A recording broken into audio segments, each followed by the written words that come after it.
आपको पता है कि जब भगवान ने युद्ध शुरू किया तो पूजा की।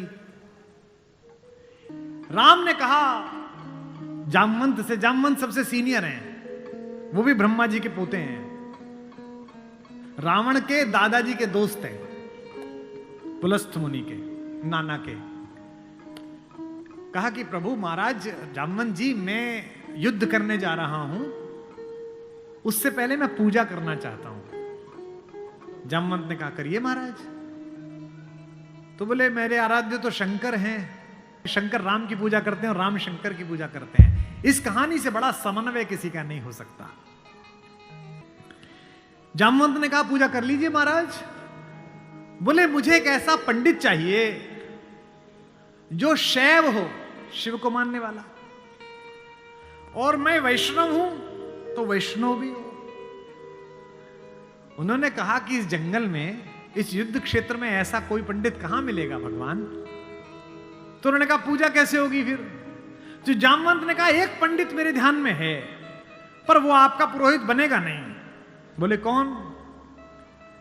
बोले पुलस्त्य मुनि का नाथी महारथी रावण, वो शिव का भक्त है और वैष्णव भी है, उससे करा लीजिए। सोचिए जिसको हराने जा रहे हैं उससे पूजा। राम ने जामवंत से कहा कि महाराज पूछ के तो आइए, अगर महापंडित रावण आज्ञा दे दें इस यज्ञ के लिए तो मैं कर लूं। रावण को पता चला कि जामवंत बुलाने आए हैं। रावण ने अपने सैनिकों से कहा कि जैसे ही दादा जामवंत आए, कोई उनसे प्रश्न ना करे, उन्हें बस महल का मार्ग दिखा दे, हाथ जोड़ के सब चरण छुएं। जामवंत पहुंचे, रावण किले के द्वार पर चरण छूने आया, कहा कि पितामह मैं आपको प्रणाम करता हूं, मैं धन्य हुआ कि आप पधारे। जामवंत ने कहा कि मैं बहुत प्रसन्न हुआ तुम्हारी अतिथि सेवा देखकर। बिठाया, पूछा कैसे आए हैं। जामवंत ने कहा मैं एक इच्छा लेकर तुम्हारे पास आया हूं। एक मेरे साथ दो यजमान हैं, वो एक यज्ञ करना चाहते हैं युद्ध शुरू करने के लिए। उन्हें एक ऐसे पंडित की आवश्यकता है जो शैव भी हो और वैष्णव भी। तुमसे अधिक गुणी व्यक्ति तो पृथ्वी पर नहीं है, क्या उनका पुरोहित बन सकोगे। क्या पूछा रावण ने, पहला क्या करैक्टर है, वाह। रावण ने कहा जहां तक मुझे सूचना है आपके दोनों यजमान अयोध्या के निर्वासित राजकुमार राम और लक्ष्मण तो नहीं है। जामवंत ने कहा हां दशशीष, वे ही दोनों हैं, क्या आप स्वीकार करेंगे। उसने हां ना नहीं करी, फिर बोला क्या उनके यज्ञ का उद्देश्य लंका विजय। जामवंत ने कहा हां उनका यही उद्देश्य है, क्या आप स्वीकार करेंगे। उसने कहा मैं तो जिज्ञासा के लिए पूछ रहा था, अन्यथा द्वार पर आकर किसी पंडित से कोई यज्ञ के लिए कहे, अस्वीकार करना उसका धर्म ही नहीं है। मैं आपके साथ चलूंगा और उनका यज्ञ कराऊंगा।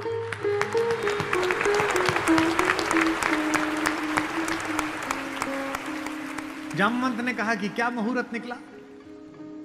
उसने नवग्रहों को बुलाया, बोले इधर बैठ, तू इधर बैठ, तू इधर बैठ। वो तो अपने ही हाथ में था, तू मिनिस्टर ऑफ स्टेट, तू फुल कैबिनेट। बता कितने बजे। बोले जी सुबह 5:30 बजे ब्रह्म मुहूर्त में, जिसमें हम पैदा हुए।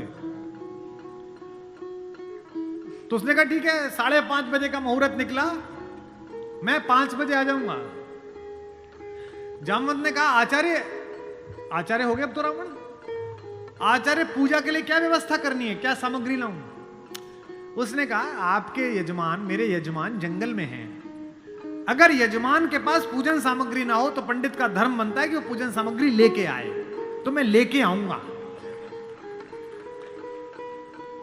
उसने अपने पुत्र मेघनाथ को जगाया, इंद्रजीत को, और कहा बेटा अशोक वाटिका जाओ, अशोक वाटिका जाओ और सीता से कहो मैं उसे मिलना चाहता हूं, एक विशेष प्रयोजन है।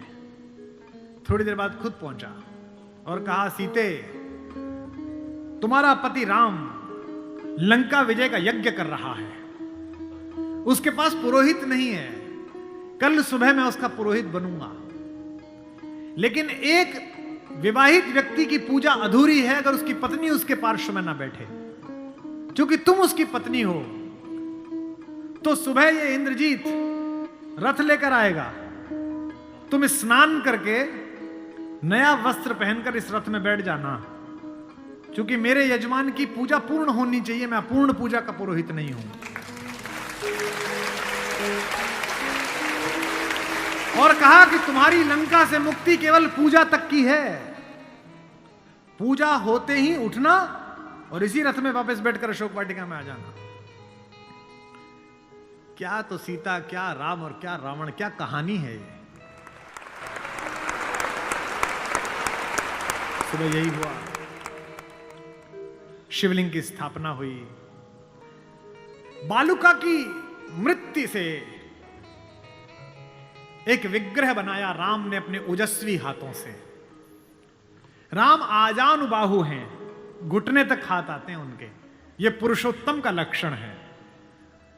महाराणा कुंभा वे भी आजानुबाहु थे।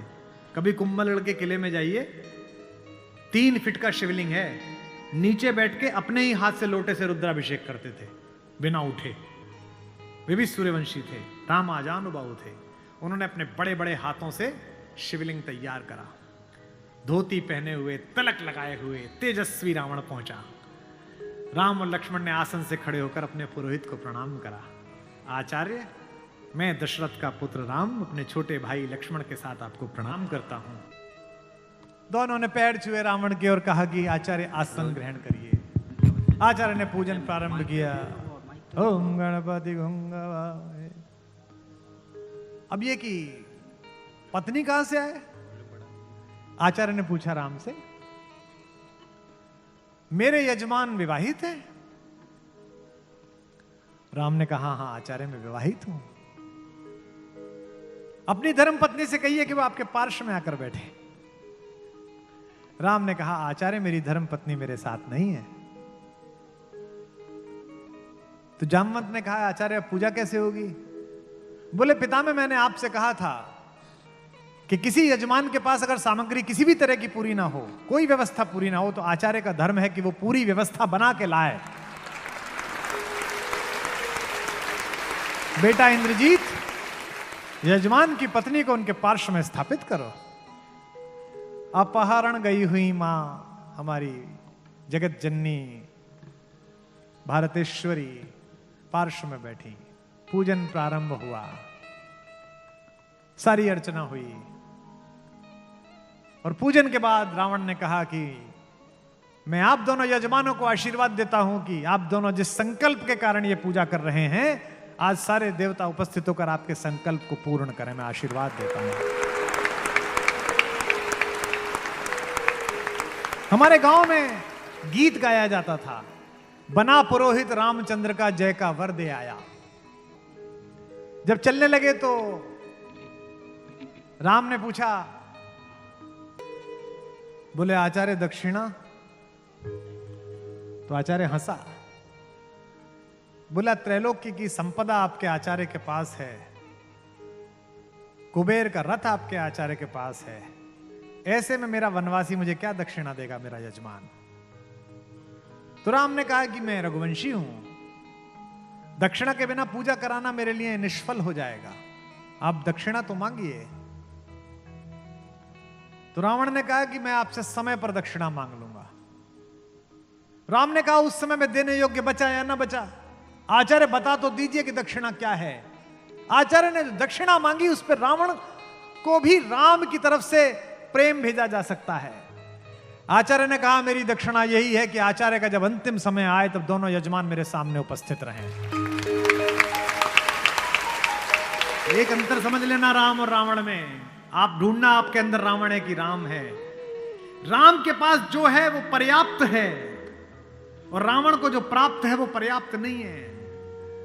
रावण के पास पंचकन्याओं में पूजित हमारे मेरठ की पंचकन्याओं में सबसे सुंदर स्त्री मंदोदरी जैसी सती मां उनकी पत्नी है, लेकिन उसके बाद भी जंगल में घूमते हुए एक तपस्वी की वलकल पहने हुए युवती को अपनी रानी बनाना चाहता है। लेकिन युद्ध के आखिरी दिन जब रावण पड़ा हुआ है, नीचे निश्चेष्ट उसका शव पड़ा हुआ है, तो मंदोदरी ने विलाप करने के बाद पूछा वो कहां गया जिसने इसे मारा? लोगों ने कहा वहां बैठा। समुद्र के किनारे शाम ढल रही है, सूरज डूबने वाला है और रघुवंशी राम उदास एक पत्थर पर बैठे हुए कि इतना रक्तपात क्यों हुआ, दुखी है राम लाशों को देखकर। मंदोदरी गई, कमांडो खड़े हुए हैं उनको रोकने के लिए, लेकिन देखा कि माता मंदोदरी आ रही है तो पुलिस वाले हट गए, वानर हट गए, पीछे से पहुंची। चिंताग्रस्त राम ने अचानक एक स्त्री की छाया देखी जो पैर के आसपास आ रही है। राम सचेत होकर उठे और पलटकर कहा कि देवी मैं आपको प्रणाम करता हूं, इस निर्जन रण क्षेत्र में आप कौन हैं? मंदोदरी ने कहा, हे राम, मैं रावण की दुर्भाग्यशाली पत्नी मंदोदरी हूं। राम ने कहा, मां मैं आपसे क्षमा चाहता हूं, आपका पति बड़ा तेजस्वी था, महाज्ञानी था, उच्च कुल में पैदा हुआ था, ब्रह्मा का वंशज था, लेकिन उसने अनीति की थी इसलिए मुझे उसको मारना पड़ा। मैं आपके इस शोक के लिए क्षमा चाहता हूं। मंदोदरी ने कहा, मैं इसलिए नहीं आई कि मैं तुम्हें कोसूं। राम ने पूछा, फिर किस लिए आई मां? मंदोदरी ने कहा, मैं देखने आई थी कि जिसने पूरी दुनिया पराजित कर दी, जिसने तेरे पूर्वज मानधाता तक को स्वर्ग में जाके चुनौती दे दी, जो कुबेर को कालर से पकड़ के नीचे ले आया, उस महापराक्रमी को हराया किसने? ऐसा उसमें क्या है जो मेरे पति में नहीं था? तो राम ने पूछा कि मां आपको पता चला क्या है? बोले, हां पता चल गया, आने से पहले ही पता चल गया। राम ने पूछा, क्या अंतर है?